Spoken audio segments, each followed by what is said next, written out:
एक छोटे से गांव में, जहां हर कोई एक दूसरे को जानता था, दो चालाक चोर रहते थे, राम और श्याम।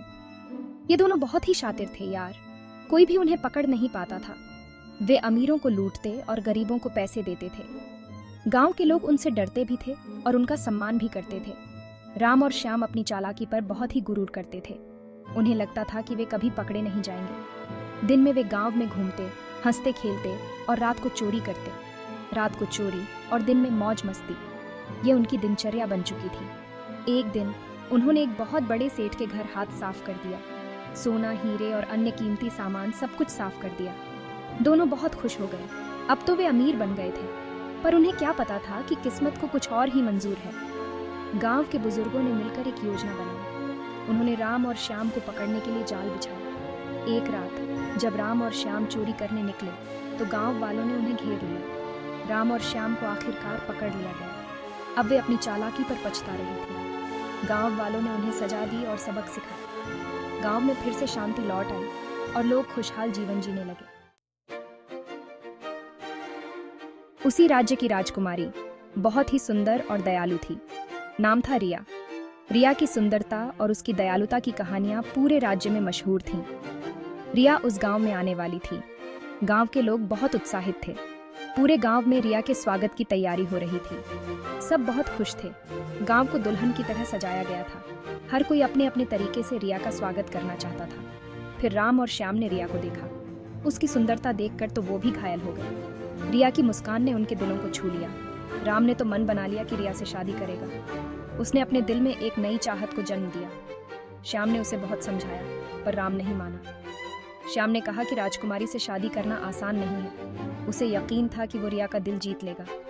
राम ने ठान लिया था कि वो किसी भी कीमत पर रिया का दिल जीत कर रहेगा। उसकी आंखों में एक नई चमक थी और दिल में एक नई उम्मीद। राम ने रिया के सामने शादी का प्रस्ताव रख दिया। राम का दिल धड़क रहा था और उसकी आंखों में सच्चाई झलक रही थी। रिया ने एक शर्त रखी।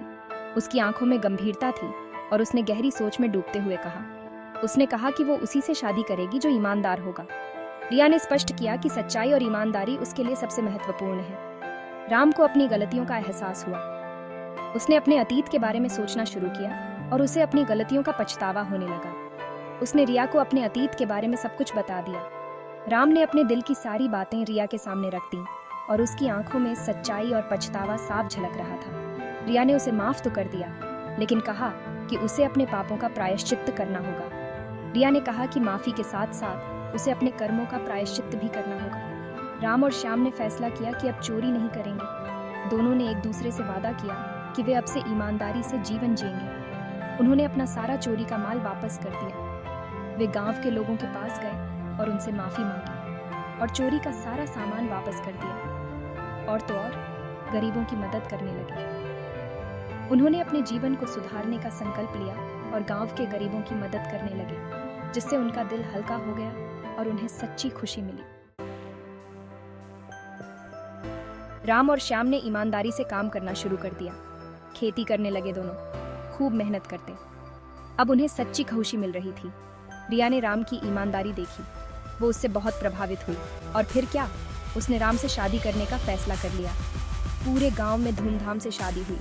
सब बहुत खुश थे। राम और रिया हमेशा के लिए खुश रहने लगे।